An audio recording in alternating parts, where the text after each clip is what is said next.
Ustadz, Afan Ustadz, kenapa sih setiap anak hadir kajian itu yang dibahas selalu saja tauhid?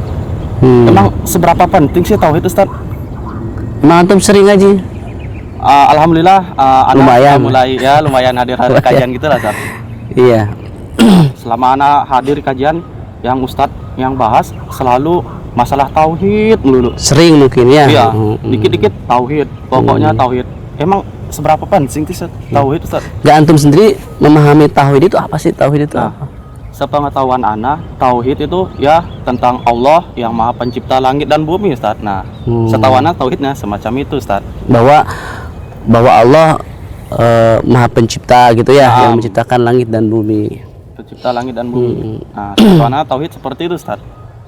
Ya kalau memang antum memahami bahwa tauhid sebatas keyakinan Allah Maha Pencipta, Allah yang menciptakan langit dan bumi, orang kafir jahiliyah juga sama kayak gitu. Artinya dia hanya meyakini bahwa Allah pencipta langit dan bumi. Makanya dalam Al-Quran Allah Subhanahu wa taala berfirman, "Wala in sa'altahum man khalaqas samawati wal arda la yaqulunallah."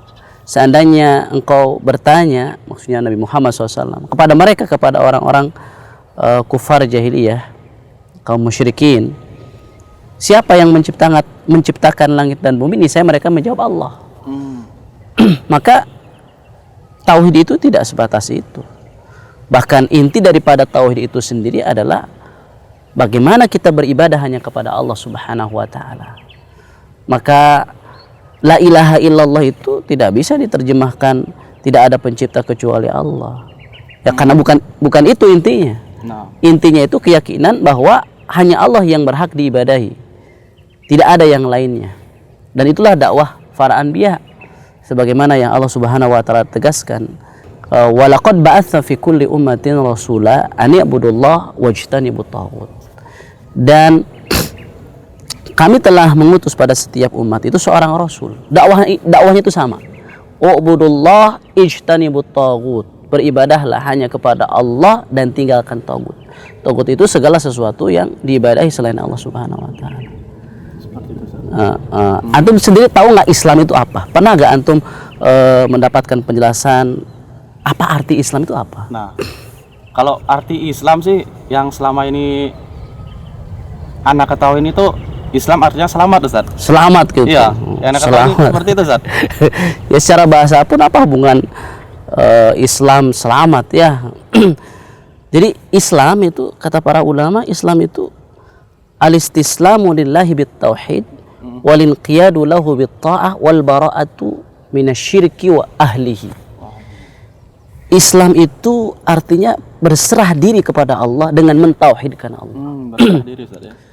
Ya, berserah diri kepada Allah dengan apa? Dengan mentauhidkan Allah. Kemudian tunduk patuh kepada Allah dengan mentaatinya. Kemudian melepaskan diri dari segala kesyirikan dan pelakunya. Ini kan tauhid. Jadi inti daripada Islam itu sendiri tauhid. Dan tauhid itu artinya adalah mengesahkan Allah dalam ibadah. Ini inti tauhid itu, mengesahkan Allah dalam ibadah. Ya, itulah Islam. Jadi kalau kita sebagai seorang muslim, ini di antara hal pertama yang harus kita pahami.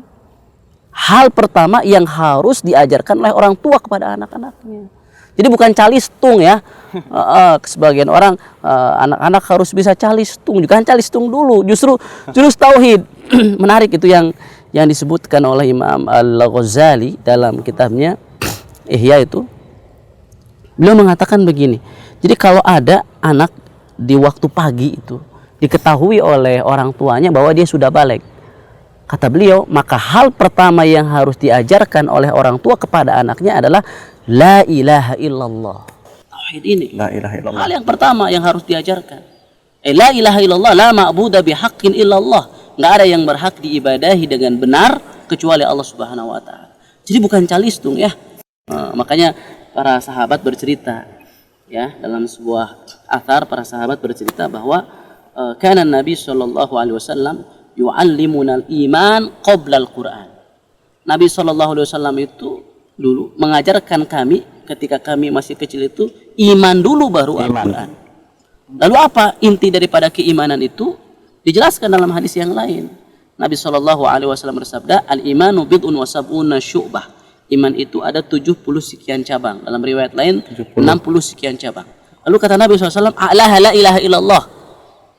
Cabang iman paling tinggi adalah la ilaha illallah. La ilaha illallah. Berarti kan hal yang pertama diajarkan orang tua kepada anaknya itu adalah tentang la ilaha illallah. La ilaha illallah. Ajarkan apa itu la ilaha illallah. Jadi jangan sampai salah faham bahwa la ilaha illallah itu keyakinan tidak ada pencipta Selain Allah, kecuali Allah misalnya. Hanya sebatas itu.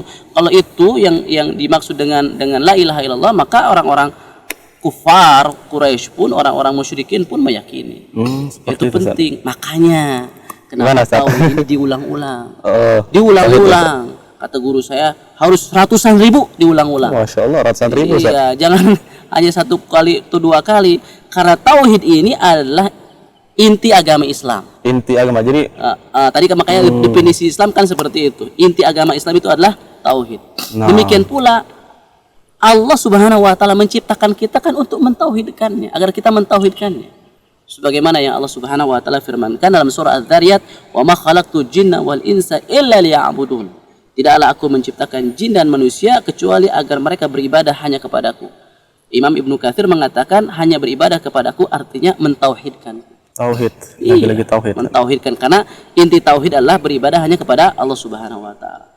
Kemudian kalau kita ini meninggal ya, dalam keadaan bertauhid kepada Allah, tidak menyekutukan Allah sedikit pun, dosa sebesar apapun yang kita bawa diampuni oleh Allah. Masya Allah. Ya. Diampuni Ustaz. Walaupun dosanya banyak gitu Ustaz. Iya, diampuni. Intinya kita bertauhid. Asal bertauhid dan bersih dari kesyirikan. Masya Allah. Ya, Jadi itu ada hadis qudsi riwayat Imam At-Tirmidzi di mana Allah Subhanahu wa taala berfirman, "Ya ibna Adam, law ataitani bi qurabil ardi khataya, thumma laqitani la tusyriku bi syai'an la ataituka bi qurabil ardi maghfiratan." Wahai anak Adam, seandainya engkau datang kepadaku dengan membawa dosa sepenuh bumi, tapi kamu tidak menyekutukan aku sedikit pun, berarti tauhidnya bersih ya. nah Ustaz, bersih. Apa janji Allah? La ataituka bi qurabil ardi maghfiratan. Maka aku pun akan datang kepadamu dengan membawa ampunan sepenuh bumi pula. Masya Allah. Dosanya berarti impas ya. Impas penuh bumi dosanya, diampuni juga sepenuh bumi Ustaz. Jadi dosanya dibersihkan Ustaz. Iya, makanya Masya ini Allah, Ustaz, keutamaan tauhid. Oh. Ya, makanya diulang-ulang terus. Dan kalau kita lihat dakwah Nabi pun demikian. Nabi SAW selama dakwah di Makkah itu menjadikan tauhid ini sebagai prioritas. Ya, sebagai prioritas. Jadi bukan masalah ekonomi, bukan masalah politik. Kalau kita ingin memperbaiki negara, ingin memperbaiki bangsa, tauhid dulu. Oh, Masya Allah. Bukan hal yang lainnya. Dalam surah An-Nur Allah Subhanahu wa taala menegaskan demikian. Allah berjanji kepada orang yang beriman dan beramal soleh di antara kalian, akan Allah berikan kekuasaan. Akan Allah berikan kekuatan dalam agama. Akan Allah berikan kesentosaan, keamanan walaupun sebelumnya tidak aman. Tapi ada syarat. Ya'budunani la yusyrikuna bi syai'an. Mereka beribadah hanya kepadaku, tidak menyekutukan. Nah, ini yang harus dipahami oleh kaum muslimin. Ya. Itu Ustaz ya. Bukan memperbaiki masalah-masalah lain dulu, mau ekonomi, mau politik. Kalau tauhidnya rusak. Pasti rusak. Makanya kenapa ya antum dapati ya para ustadz dakwahnya terus Tauhid melulu Ustaz. Iya, bukan dakwah yang lain, bukan berarti yang lain tidak penting, tapi kita prioritaskan masalah tauhid dan prioritaskan juga cara beragama itu bagaimana. Cara beragama. Coba antum tanya kepada masyarakat, antum beragamanya caranya bagaimana? Kebanyakan di antara mereka, saya mah ikuti aja ustadz, saya mah ikuti aja nenek moyang, saya mah ikuti aja kebanyakan orang lah. Kalau ikut kebanyakan orang, ya penonton bola itu lebih banyak daripada yang ngaji, betul nggak? Betul Ustaz. Kebanyakan nonton bola. Nonton Ustaz pastinya. Baik.